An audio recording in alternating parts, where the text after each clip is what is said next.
नमस्कार और स्वागत है। आज हम कोशिका के भीतर छिपे एक बहुत ही खास रहस्य पर से पर्दा उठाएंगे, गुणसूत्र यानी क्रोमोसोम्स। जी नमस्कार। और ये सिर्फ डीएनए को सहेज कर रखने वाले डब्बे नहीं हैं। हाँ, ऐसा लगता है जैसे ये हमारी उम्र बढ़ने की रफ्तार और शायद कैंसर जैसी बीमारियों से भी जुड़े हो सकते हैं। बिल्कुल, जरा सोचिए, हमारी हर कोशिका में करीब करीब 1.8 मीटर लंबा डीएनए का धागा होता है। 1.8 मीटर, ये तो बहुत ज्यादा है। हाँ, अगर इसे फैला दें तो ये हमसे भी लंबा निकलेगा। तो सवाल यही उठता है कि इतनी सारी जेनेटिक जानकारी कोशिका के इतने छोटे से न्यूक्लियस में या वायरस के उससे भी छोटे प्रोटीन कैप्सिड में आखिर फिट कैसे होती है। सही बात है, और यही तो आज की हमारी चर्चा का मुख्य विषय है। हम जीव विज्ञान अध्याय 9 के कुछ अंशों के आधार पर ये समझने की कोशिश करेंगे कि जीवन की ये बुनियादी इकाई डीएनए कैसे इतनी सघनता से पैक होती है। हाँ, और हम देखेंगे कि वायरस से लेकर बैक्टीरिया और हम जैसे जटिल जीवों तक पैकेजिंग की क्या-क्या रणनीतियां हैं और इनका महत्व क्या है। तो चलिए इस अद्भुत आणविक पैकेजिंग की दुनिया में गहराई से उतरते हैं। देखिए, सबसे पहली और सबसे बड़ी चुनौती तो यही है, डीएनए की इस अविश्वसनीय लंबाई को समेटना। हाँ, उसे पैक करना। इसे मापने का एक तरीका होता है पैकेजिंग अनुपात या पैकिंग रेशियो। मतलब डीएनए अपनी फैली हुई अवस्था से कितना गुना छोटा हो गया है। अच्छा, और ये अनुपात कितना होता होगा, अंदाजा लगाना भी मुश्किल है। हाँ, ये काफी चौंकाने वाले हो सकते हैं। सोचिए, जब कोशिका सामान्य रूप से काम कर रही होती है, विभाजित नहीं हो रही, जिसे इंटरफेस कहते हैं। हाँ, इंटरफेस में। तब भी डीएनए लगभग 1000 से 2000 गुना तक सिकुड़ा हुआ होता है। 1 से 2000 गुना। और जब कोशिका विभाजन के लिए तैयार होती है, माइटोसिस के समय, तो ये पैकेजिंग और भी कस जाती है, करीब 10,000 गुना तक। 10,000 गुना, बाप रे। हाँ, यूं समझिए जैसे एक बहुत लंबे पतले धागे को बार बार लपेटकर एक नन्ही सी चरखी पर चढ़ा दिया गया हो। और अलग अलग जीवों में, जैसे बैक्टीरिया या कुछ वायरसेस में, ये घनत्व अलग अलग होता है। कुछ वायरस जैसे बैक्टीरियोफेज T4, उनमें डीएनए का घनत्व बैक्टीरिया कोशिका से भी कई ज्यादा होता है। अच्छा, तो चलिए सबसे सरल संरचनाओं से शुरू करते हैं। वायरस, उनके पास तो हमारी तरह न्यूक्लियस भी नहीं होता। वो अपना जेनेटिक सामान, चाहे डीएनए हो या आरएनए, कैसे सहेजते हैं? वायरस अपना जीनोम एक प्रोटीन के खोल में बंद रखते हैं। कैप्सिड में? हाँ, जिसे कैप्सिड कहते हैं। उनके लिए सबसे बड़ी चुनौती होती है इस कैप्सिड की सीमित जगह। हाँ, जगह की कमी। तो इसे हल करने के लिए वायरस ने, आप कह सकते हैं मोटे तौर पर, 2 तरह की रणनीतियां अपनाई हैं। अच्छा, कौन सी हैं वे 2 रणनीतियां, बताइए ना। पहली रणनीति जो है वो अक्सर तंबाकू मोज़ेक वायरस जैसे, रॉड जैसे या तंतुमय वायरस में दिखती है। अच्छा। इसमें क्या होता है कि आरएनए जीनोम और प्रोटीन सब यूनिट एक साथ जुड़ते जाते हैं। जैसे जैसे आरएनए लंबा होता है, प्रोटीन उसके चारों ओर एक स्पाइरल या हेलिक्स बनाते हुए चिपकते जाते हैं, जैसे धागे पर मोती पिरोते हैं। हाँ, कुछ वैसा ही। प्रोटीन खुद ही आरएनए के चारों ओर सेट होकर एक लंबी स्थिर ट्यूब जैसी संरचना बना लेते हैं। समझ गई। और दूसरी रणनीति, वो कैसी है? दूसरी रणनीति जो है वो गोलाकार या आइकोसाहेड्रल वायरस में ज्यादा दिखती है, जैसे बैक्टीरियोफेज, लैम्डा या T4। ठीक है। ये थोड़ा अलग तरीका अपनाते हैं।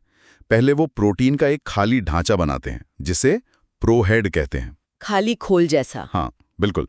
फिर एक तरह की आणविक मोटर का इस्तेमाल करके वो डीएनए को इस बने बनाए खोल के अंदर जबरदस्ती ढकेलते हैं, ठूसते हैं। अरे वाह, इसमें तो ताकत लगती होगी। बिल्कुल। ये प्रक्रिया काफी जोरदार होती है और इसमें अक्सर एटीपी के रूप में ऊर्जा खर्च होती है। जब डीएनए अंदर जाता है तो प्रोहेड थोड़ा फैलता है और फिर वो पूरा डीएनए से भरा हुआ कैप्सिड बन जाता है। इस डीएनए को अंदर डालने में आपने आणविक मोटर और ऊर्जा की बात की। क्या कोई खास एंजाइम भी इसमें शामिल होता है? हाँ, इसमें टर्मिनेज नाम का एक एंजाइम कॉम्प्लेक्स बहुत अहम भूमिका निभाता है। टर्मिनेज? हाँ, ये न सिर्फ सही वायरल डीएनए को पहचानता है, बल्कि उसे मोटर तक लाता है और कैप्सिड के मुंह में डालने की प्रक्रिया, जिसे ट्रांसलोकेशन कहते हैं, उसे शुरू करता है। ये सब बहुत नियंत्रित तरीके से होता है ताकि सही मात्रा में डीएनए पैक हो। अच्छा, लेकिन कुछ वायरस का जीनोम तो एक टुकड़े में नहीं होता, कई हिस्सों में बटा होता है, जैसे इन्फ्लुएंजा वायरस। उनमें पैकेजिंग कैसे होती होगी? उन्हें तो ये भी ध्यान रखना पड़ता होगा कि हर जरूरी टुकड़ा अंदर जाए। बिल्कुल सही सवाल। ये एक और चुनौती है। जैसे फेज 5-6 है, जिसका जीनोम आरएनए के कई खंडों से बना है। हाँ, उन्हें पैकेजिंग के वक्त ये पक्का करना होता है कि हर नए वायरस कण में हर जरूरी खंड की एक कॉपी जरूर जाए, कोई छूट न जाए या कोई डबल ना हो जाए। तो इसके लिए भी कोई खास सिस्टम होता होगा? हाँ, उनके पास विशेष पहचान चिन्ह और तरीके होते हैं। ये प्रकृति की कमाल की इंजीनियरिंग का उदाहरण है। वाकई में कमाल है। अच्छा, वायरस की पैकेजिंग तो समझ आई, अब बैक्टीरिया की तरफ बढ़ते हैं।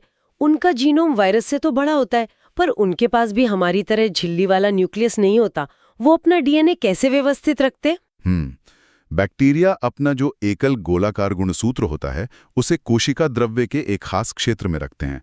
उसे न्यूक्लियोइड कहते हैं। न्यूक्लियोइड? हाँ, ये कोई झिल्ली से घिरा एरिया नहीं है, बस डीएनए और उससे जुड़े कुछ प्रोटीनों का एक घना सा पर लचीला गुच्छा है। ये कोशिका का काफी बड़ा हिस्सा घेरता है और इसमें लगभग 80% डीएनए होता है। इस न्यूक्लियोइड की संरचना में क्या खास बात है? मतलब वायरस से कैसे अलग है? बैक्टीरिया जीनोम की पैकेजिंग की सबसे महत्वपूर्ण विशेषता है सुपर कॉइलिंग। Super coiling?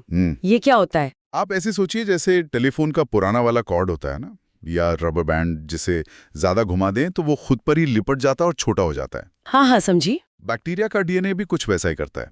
उनका गोलाकार गुणसूत्र आमतौर पर नकारात्मक रूप से सुपर कॉइल्ड होता है।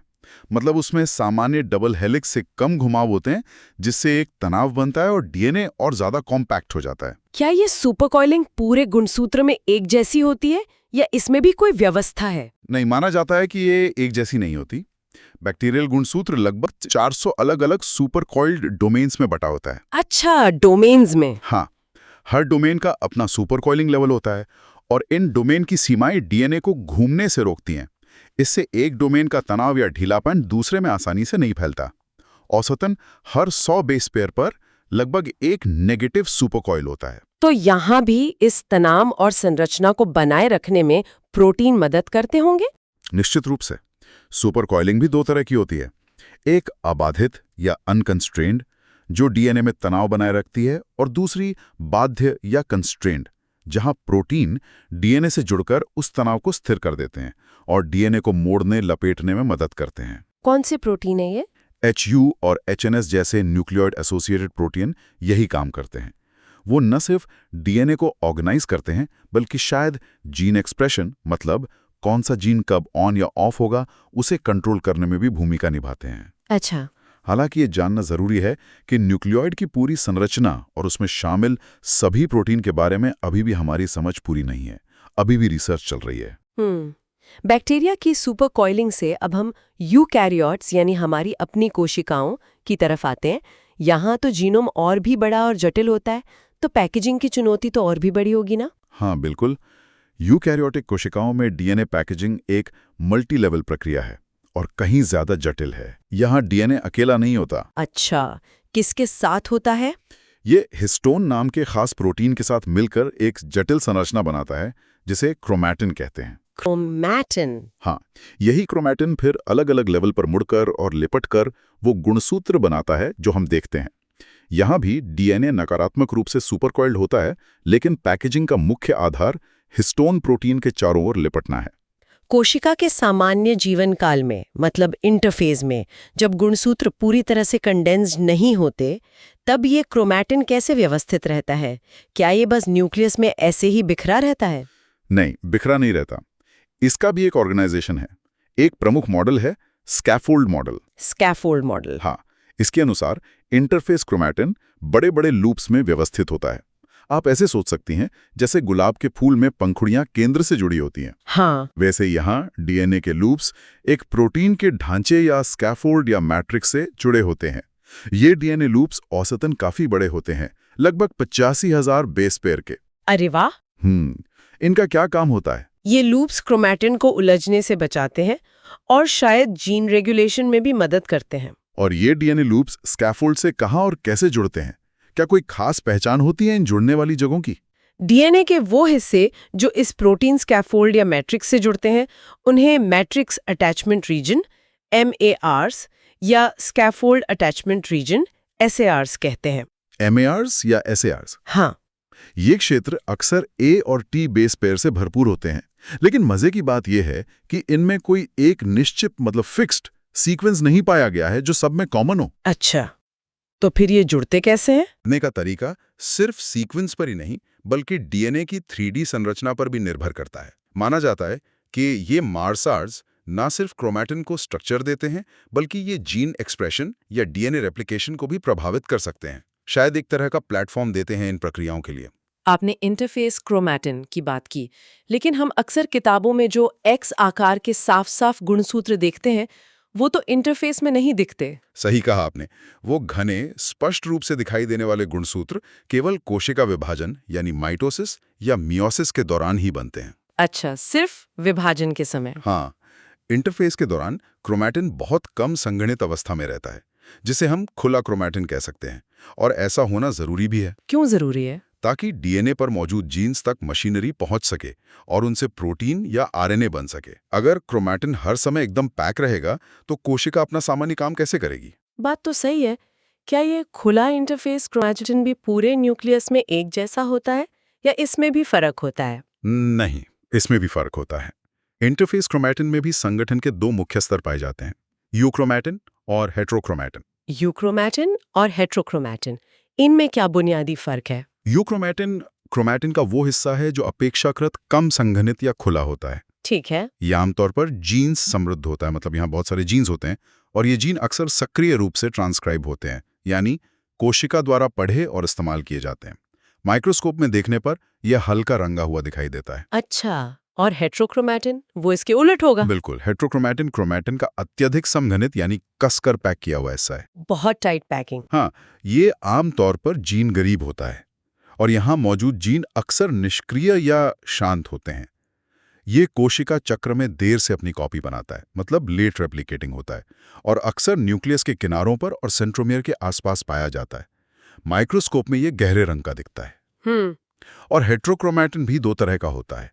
एक कॉन्स्टिट्यूटिव हेट्रोक्रोमैटिन जो हमेशा हेट्रोक्रोमैटिक रहता है, जैसे सेंट्रोमियर और टीलोमियर के पास का इलाका, ये स्ट्रक्चरल रोल निभाता है। अच्छा। दूसरा है फैकल्टेटिव हेट्रोक्रोमैटिन। ये वो क्षेत्र हैं जो मूल रूप से यूक्रोमैटिक हो सकते हैं, लेकिन कोशिका की जरूरतों के हिसाब से हेट्रोक्रोमैटिक यानी निष्क्रिय अवस्था में बदले जा सकते हैं। इसका कोई उदाहरण? हाँ, इसका एक क्लासिक उदाहरण है मादा स्तनधारियों में। उनमें 2 एक्स गुणसूत्र होते हैं, उनमें से एक निष्क्रिय होकर बार बॉडी बन जाता है। वो फैकल्टेटिव हेट्रोक्रोमैटिन है। हाँ, तो बहुत दिलचस्प है कि न्यूक्लियस के अंदर भी इतनी विविधता है। क्या अलग-अलग गुणसूत्र भी न्यूक्लियस में अपनी मनचाही जगह पे रहते हैं या उनका भी कोई तय ठिकाना होता है? हाँ, उनका भी अपना एक तय क्षेत्र होता है। हर गुणसूत्र न्यूक्लियस के अंदर अपना एक खास 3D स्पेस घेरता है, जिसे क्रोमोसोम टेरिटरी कहते हैं। क्रोमोसोम टेरिटरी मतलब हर किसी का अपना इलाका? हाँ, एक तरह से। वे आपस में उलझते नहीं हैं। हालांकि इन इलाकों के बीच थोड़ी बहुत ओवरलैप और फंक्शनल इंटरेक्शन हो सकते हैं। जैसे एक्टिव जीन वाले क्षेत्र अक्सर एक साथ आकर ट्रांसक्रिप्शन फैक्ट्री जैसे खास स्पॉट बना सकते हैं, जहां जीन एक्सप्रेशन ज्यादा कुशलता से होता है। और जो निष्क्रिय क्षेत्र हैं, जैसे हेट्रोक्रोमैटिन, वो अक्सर न्यूक्लियस की बाहरी झिल्ली के पास पाए जाते हैं। अच्छा, अब वापस उन घने माइटोटिक गुणसूत्रों पर आते हैं जो कोशिका विभाजन के समय दिखते हैं। क्या उन्हें और बारीकी से देखने का कोई तरीका है? मैंने सुना है कि उन पे कुछ पैटर्न या बैंड्स जैसे दिखते हैं। हाँ, बिल्कुल। खास तरह की स्टेनिंग तकनीक, मतलब रंगने की विधियों का उपयोग करके इन माइटोटिक गुणसूत्रों पर खास बैंडिंग पैटर्न देखे जा सकते हैं। सबसे आम तकनीक है जी बैंडिंग। जी बैंडिंग। हाँ, इसमें गुणसूत्रों को पहले एक एंजाइम ट्रिप्सिन से ट्रीट करते हैं और फिर गिम्सा नाम की डाई से रंगते हैं। इससे गुणसूत्रों पर गहरे, जिन्हें जी बैंड कहते हैं, और हल्के, जिन्हें इंटर बैंड या आर बैंड कहते हैं, रंग की पट्टियों का यूनिक पैटर्न उभर आता है। इस पैटर्न का क्या महत्व है? ये क्यों जरूरी है? देखिए, हर गुणसूत्र का, जैसे मानव में गुणसूत्र संख्या 1, 2, 3 वगैरह, अपना एक खास और पहचानने लायक बैंडिंग पैटर्न होता है। जैसे फिंगरप्रिंट्स। हाँ, बिल्कुल फिंगरप्रिंट्स की तरह। ये पैटर्न गुणसूत्रों की पहचान करने में और उनकी संरचना में अगर कोई गड़बड़ी हो, जैसे कोई हिस्सा गायब हो गया या जुड़ गया, उसका पता लगाने में मदद करता है। इस तकनीक को कैरियोटाइपिंग कहते हैं और ये जेनेटिक बीमारियों के डायग्नोसिस में बहुत काम आती है। क्या इन गहरे और हल्के बैंड्स की आणविक बनावट में भी कोई अंतर होता है? हाँ, आमतौर पर ऐसा देखा गया है कि जो गहरे रंग के जी बैंड्स होते हैं, उनमें ए और टी बेस पेयर ज़्यादा होते हैं और जी और सी बेस पेयर कम। इनमें जीन भी कम होते हैं। अच्छा। इसके उलट जो हल्के रंग के इंटरबैंड या आर बैंड होते हैं वो जीसी रिच होते हैं और ज्यादातर एक्टिव जीन यहीं पाए जाते हैं। मानव एक्स गुणसूत्र का बैंडिंग पैटर्न और उस पर जीन का डिस्ट्रीब्यूशन इसका एक अच्छा उदाहरण है। क्या कुछ खास तरह के गुणसूत्र भी होते हैं जो इन सामान्य माइटोटिक गुणसूत्रों से बहुत अलग दिखते हैं या कोई विशेष काम करते हैं? हाँ, प्रकृति में कुछ बड़े ही अद्भुत उदाहरण मिलते हैं। दो प्रमुख हैं, लैम्प ब्रश गुणसूत्र और पॉलिटीन गुणसूत्र। लैम्प ब्रश, ये नाम कैसे पड़ा? सुनने में अजीब है। लैम्प ब्रश गुणसूत्र मुख्य रूप से उभयचरों जैसे मेंढक या सैलेमेंडर और कुछ और जीवों के विकासशील अंडों यानी oocytes में पाए जाते हैं। अंडों में? क्यों? क्योंकि उस समय कोशिका को बहुत तेजी से बहुत ज्यादा मात्रा में आरएनए और प्रोटीन बनाने की जरूरत होती है। ये गुणसूत्र सामान्य माइटोटिक गुणसूत्रों की तुलना में बहुत ज्यादा फैले हुए या कहिए कि डीकंडेंस्ड होते हैं। अच्छा। इनके मुख्य अक्ष से क्रोमैटिन के बड़े बड़े लूप्स बाहर निकले होते हैं। ये देखने में पुराने जमाने में लैम्प की चिमनी साफ करने वाले ब्रश जैसे लगते हैं, इसीलिए ये नाम पड़ा। अरे समझी अब। और ये लूप्स असल में एक्टिव जीन एक्सप्रेशन की जगह हैं जहां आरएनए का प्रोडक्शन जोरों पर होता है। कमाल है। और पॉलिटीन गुणसूत्र, वो कहाँ मिलते हैं? पॉलिटीन गुणसूत्र, पॉलिटीन क्रोमोसोम्स कुछ कीटों में मिलते हैं, जैसे फल मक्खी यानी ड्रोसोफिला। उनकी लार ग्रंथियों जैसे कुछ खास टिश्यूज में पाए जाते हैं। ड्रोसोफिला में? और ये बनते कैसे हैं? ये एक खास प्रक्रिया से बनते हैं जिसे एंडोरिड्यूप्लिकेशन कहते हैं। इसमें डीएनए बार बार रेप्लिकेट तो होता है, मतलब अपनी कॉपी बनाता है, लेकिन कोशिका विभाजित नहीं होती। अच्छा, तो क्या होता है? नतीजा ये होता है कि एक ही गुणसूत्र के हजारों कॉपी एक दूसरे के साथ चिपकी रह जाती हैं। इससे एक बहुत मोटा विशाल गुणसूत्र बन जाता है, जिसे माइक्रोस्कोप में आसानी से देखा जा सकता है। इन पॉलिटीन गुणसूत्रों की क्या खासियत है? इन पर भी बहुत साफ और डिटेल्ड बैंडिंग पैटर्न दिखता है, जो जीन मैपिंग के लिए बहुत उपयोगी रहा है।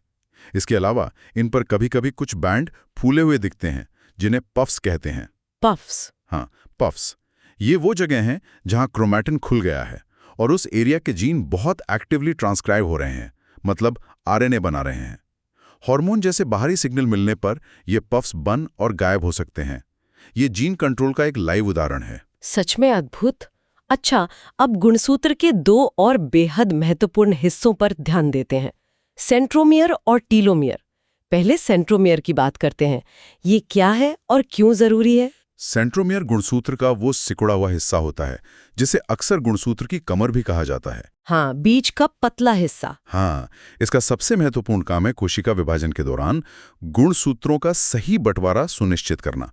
इसी जगह पर काइनेटोकोर नाम की एक जटिल प्रोटीन संरचना बनती है। काइनेटोकोर? यही काइनेटोकोर स्पिंडल फाइबर, जो माइक्रोट्यूब्यूल्स होते हैं, उनसे जुड़ता है और यही स्पिंडल फाइबर फिर गुणसूत्रों को खींचकर कोशिका के विपरीत सिरों पर ले जाते हैं। अच्छा, ये खींचने का काम करता है? हाँ, अगर सेंट्रोमियर या काइनेटोकोर ठीक से काम ना करे तो गुणसूत्रों का बंटवारा गलत हो सकता है। इससे कोशिकाओं में गुणसूत्रों की संख्या गड़बड़ हो सकती है, जिसे एन्यूप्लॉइडी कहते हैं, और इसके बहुत गंभीर परिणाम हो सकते हैं। तो ये बहुत ही जरूरी हिस्सा है। क्या सभी जीवों में सेंट्रोमियर एक जैसे होते हैं? नहीं, इनमें काफी विविधता है। हम इंसानों और ज्यादातर जटिल यूकैरियोट्स में क्षेत्रीय सेंट्रोमियर होते हैं। क्षेत्रीय सेंट्रोमियर? हाँ, ये काफी बड़े होते हैं, लाखों बेस पेयर तक लंबे, और इनमें कोई एक खास डीएनए सीक्वेंस के बजाय खास तरह के दोहराव वाले डीएनए सीक्वेंस, जैसे मानव में अल्फा सैटेलाइट डीएनए, बहुत ज्यादा मात्रा में पाए जाते हैं। अच्छा, रिपीटेड सीक्वेंस? हाँ, और इनकी पहचान और काम करने का तरीका सिर्फ डीएनए सीक्वेंस पर ही नहीं, बल्कि एपिजेनेटिक फैक्टर्स पर भी बहुत निर्भर करता है। यहाँ हिस्टोन H3 का एक खास रूप CENP या CNH3 पाया जाता है, जो सेंट्रोमेयर की पहचान और काइनेटोकोर बनाने के लिए महत्वपूर्ण है। एपिजेनेटिक्स भी भूमिका निभाता है। और दूसरी तरह के सेंट्रोमियर कैसे होते हैं? इसके उलट बडिंग यीस्ट, सैकरोमाइसीज सर्विजिया जैसे सरल यूकैरियोट्स में पॉइंट सेंट्रोमियर्स होते हैं। Point centromere? ये बहुत छोटे होते हैं, सिर्फ लगभग 120 बेस पेयर के, और इनकी पहचान पूरी तरह से खास डीएनए सीक्वेंस, जिन्हें CDAI, CDEI और CDE3 कहते हैं, से होती है। यहाँ सीक्वेंस ही मुख्य है। बिल्कुल, इन सीक्वेंस से खास प्रोटीन कॉम्प्लेक्स जैसे CBF3 सीधे जुड़ते हैं और काइनेटोकोर बनने की शुरुआत करते हैं। तो यहाँ पहचान सीक्वेंस आधारित है, जबकि क्षेत्रीय सेंट्रोमियर में सीक्वेंस और एपिजेनेटिक्स दोनों का रोल है। समझ गई। सेंट्रोमियर गुणसूत्रों को बांटने में मदद करते हैं। अब गुणसूत्रों के सिरों यानी टीलोमियर पर आते हैं। इनका क्या काम है? ये क्यों इतने महत्वपूर्ण है? टीलोमियर आप कह सकते हैं गुणसूत्रों के सिरों पर लगी सुरक्षात्मक टोपियां हैं। Protective caps. हाँ। अच्छा, कैप्स की तरह। हाँ, इनके कई महत्वपूर्ण काम हैं। पहला, ये गुणसूत्रों के सिरों को आपस में चिपकने या फ्यूज होने से रोकते हैं। दूसरा, ये सिरों को कोशिका के अंदर मौजूद डीएनए काटने वाले एंजाइमों मतलब न्यूक्लियसेस से बचाते हैं। और तीसरा, ये एक बहुत बड़ी समस्या का समाधान करते हैं जिसे एंड रेप्लिकेशन प्रॉब्लम कहते हैं। एंड रेप्लिकेशन प्रॉब्लम, ये क्या है? देखिए, हमारी जो सामान्य डीएनए रेप्लिकेशन मशीनरी है, जो डीएनए की कॉपी बनाती है, हाँ, वो लीनियर गुणसूत्रों मतलब जिनके सिरे होते हैं, उनके बिल्कुल सिरों तक पूरी तरह से कॉपी नहीं कर पाती है। हर बार जब डीएनए रेप्लिकेट होता है तो 5 सिरे से एक छोटा सा हिस्सा कॉपी होने से रह जाता है। हर बार? हाँ, इसका नतीजा ये होता है कि हर कोशिका विभाजन के साथ गुणसूत्र के सिरे यानी टीलोमियर थोड़े थोड़े छोटे होते जाते हैं। अरे, अगर ये हर बार छोटे होते जाएंगे तब तो आखिर में जरूरी जीन वाले हिस्से भी कटने लगेंगे। इसका क्या समाधान है? यहीं पर टीलोमियर की संरचना और एक खास एंजाइम की भूमिका आती है। पहली बात, टीलोमियर खुद किसी जरूरी जीन का कोड नहीं करते। अच्छा, ये खाली जगह जैसे हैं। हाँ, ये छोटे दोहराए जाने वाले डीएनए सीक्वेंस से बने होते हैं। मनुष्यों में ये सीक्वेंस है TTAGG, जो हजारों बार रिपीट होता है। ये दोहराव वाला हिस्सा एक बफर की तरह काम करता है और इस छोटे होने वाली प्रक्रिया से निपटने के लिए कोशिकाओं के पास एक स्पेशल एंजाइम होता है, टीलोमेरेज। टेलोमेरेज, ये क्या करता है? टीलोमेरेज एक बड़ा ही अनोखा एंजाइम है। ये एक रिवर्स ट्रांसक्रिप्टेज है जिसके अंदर अपना खुद का आरएनए टेम्पलेट होता है। अच्छा, आरएनए टेम्पलेट वाला एंजाइम। हाँ, ये इस आरएनए टेम्पलेट का इस्तेमाल करके गुणसूत्र के 3 सिरे पर वही दोहराए जाने वाले डीएनए सीक्वेंस जैसे TTAGG बार बार जोड़ता है। इससे टीलोमर की लंबाई फिर से बढ़ जाती है या कम से कम बनी रहती है। ये एंड रेप्लिकेशन प्रॉब्लम का सीधा समाधान है। तो क्या ये टीलोमरेज एंजाइम हमारी सभी कोशिकाओं में हमेशा एक्टिव रहता है? नहीं, और यही बात दिलचस्प हो जाती है। टीलोमरेज मुख्य रूप से उन कोशिकाओं में सक्रिय होता है जिन्हें लगातार और कह सकते हैं अनिश्चित काल तक विभाजित होने की जरूरत होती है। जैसे कि भ्रूणीय स्टेम कोशिकाएं, जनन कोशिकाएं जो शुक्राणु और अंडे बनाती हैं, और कुछ वयस्क स्टेम कोशिकाएं। हमारी ज्यादातर सामान्य दैहिक कोशिकाएं मतलब सोमैटिक सेल्स, उनमें टीलोमरेज या तो बहुत कम एक्टिव होता है या पूरी तरह से बंद हो जाता है। इसका मतलब है कि हमारी ज्यादातर कोशिकाओं के टीलोमियर उम्र के साथ वाकई छोटे होते जाते हैं। हाँ बिल्कुल, और टीलोमियर का ये लगातार छोटा होना कोशिका के बूढ़े होने यानी सेलुलर सेनेसेंस का एक प्रमुख कारण माना जाता है। अच्छा, ये एजिंग से जुड़ा है। हाँ, जब टीलोमियर एक खास न्यूनतम लंबाई तक पहुंच जाते हैं तो कोशिका को एक सिग्नल मिलता है और वो विभाजन करना बंद कर देती है या अपोप्टोसिस यानी प्रोग्राम्ड सेल डेथ से खत्म हो जाती है। इसे एक तरह का सेफ्टी मैकेनिज्म माना जाता है जो बहुत पुरानी या डैमेज्ड गुणसूत्रों वाली कोशिकाओं को बेकाबू होकर बढ़ने से रोकता है। लेकिन कैंसर कोशिकाएं तो लगातार विभाजित होती हैं।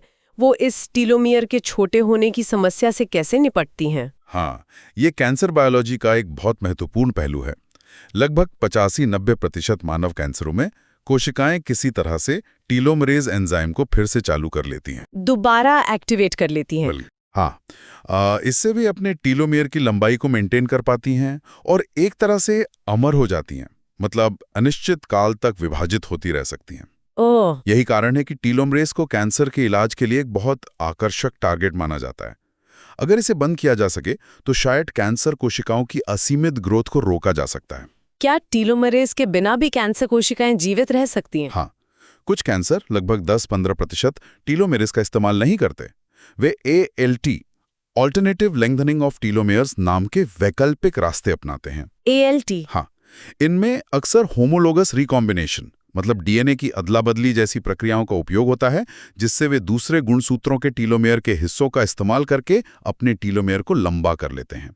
ये टीलोमेरेज इंडिपेंडेंट तरीका है, लेकिन लक्ष्य वही है, टीलोमेयर को बनाए रखना। अच्छा, टीलोमेयर की संरचना के बारे में कुछ और जानना चाहूंगी। आपने बताया कि वे दोहराए जाने वाले सीक्वेंस है। क्या उनके सिरों पर कोई खास बनावट होती है? हाँ, टीलोमेयर का एक सिरा जो जी रिच स्ट्रैंड होता है वो दूसरे सी रिच स्ट्रैंड से थोड़ा लंबा होता है। इससे अंत में एक सिंगल स्ट्रैंड वाला 3 ओवरहैंग बनता है। 3 ओवरहैंग। हाँ, ये ओवरहैंग काफी रिएक्टिव हो सकता है, इसलिए कोशिकाएं इसे सुरक्षित रखने के लिए खास स्ट्रक्चर बनाती हैं। एक महत्वपूर्ण संरचना है टी लूप। T loop. हाँ, इसमें ये 3 ओवरहैंग वापस मुड़कर गुणसूत्र के डबल हेलिक्स वाले हिस्से में घुस जाता है, जिससे एक लूप बनता है और सिरा छिप जाता है। इसके अलावा जी रिच स्ट्रैंड जी क्वाड्रुप्लेक्स नाम की 4 स्ट्रैंड वाली संरचनाएं भी बना सकता है। जी क्वाड्रुप्लेक्स। हाँ, और इन संरचनाओं को स्थिर रखने और टीलोमियर की पूरी सुरक्षा के लिए शेल्टरिन नाम का एक प्रोटीन कॉम्प्लेक्स टीलोमियर डीएनए से कसकर जुड़ा रहता है। ये शेल्टरिन कॉम्प्लेक्स ही टीलोमियर को डैमेज और गलत रिपेयर से बचाता है। तो कुल मिलाकर गुणसूत्र सिर्फ डीएनए के मतलब निष्क्रिय पैकेज नहीं है, वे तो बहुत ही गतिशील, जटिल और नियंत्रित संरचनाएं हैं। बिल्कुल सही कहा आपने। वे न केवल जेनेटिक जानकारी को सुरक्षित और व्यवस्थित रखते हैं, बल्कि ये भी कंट्रोल करते हैं कि कब और कौन सा जीन एक्सप्रेस होगा। हमने देखा कि कैसे जीवन के अलग-अलग रूपों, वायरस, बैक्टीरिया और यूकैरियोट्स ने अपनी अनोखी ज़रूरतों और जीनोम के साइज के हिसाब से पैकेजिंग की कितनी विविध और परिष्कृत रणनीतियां विकसित की हैं। हाँ, सुपर कॉइलिंग, हिस्टोन आधारित संघनन, लूप्स, स्कैफोल्ड। बिल्कुल, और सेंट्रोमियर तथा टीलोमियर जैसी विशेष संरचनाएं, ये सब मिलकर कोशिका के न्यूक्लियस में सूचना के इस विशाल भंडार का प्रबंधन करते हैं। ये सारी जानकारी वाकई में कोशिका के अंदर चलने वाली प्रक्रियाओं की जटिलता और सुंदरता को दर्शाती है। और ये हमें एक गहरे सवाल पर सोचने के लिए भी प्रेरित करती है। हमने टीलोमियर की लंबाई, टीलोमेरेज गतिविधि, उम्र बढ़ने और कैंसर के बीच के जटिल संबंधों को देखा। हाँ। तो विचार करें, यदि हम इन प्रक्रियाओं को नियंत्रित करने या उनमें हेरफेर करने में सक्षम हो जाएं, जैसे टीलोमेरेज को कंट्रोल करना, तो इसके लंबे समय में क्या परिणाम हो सकते हैं? क्या हम उम्र बढ़ने की प्रक्रिया को धीमा कर सकते हैं या शायद उलट भी सकते हैं? क्या कैंसर का ज्यादा प्रभावी ढंग से इलाज संभव होगा? और इसके साथ ही गुणसूत्र संरचना और कार्य की ये गहरी समझ क्या नई चिकित्सकीय रणनीतियों के दरवाजे खोल सकती है? और अगर हाँ, तो इस ज्ञान का उपयोग करते समय हमें किन नैतिक सीमाओं और सवालों का सामना करना पड़ेगा? इन संभावनाओं और उनके नतीजों पर विचार करना भविष्य के लिए बहुत महत्वपूर्ण है।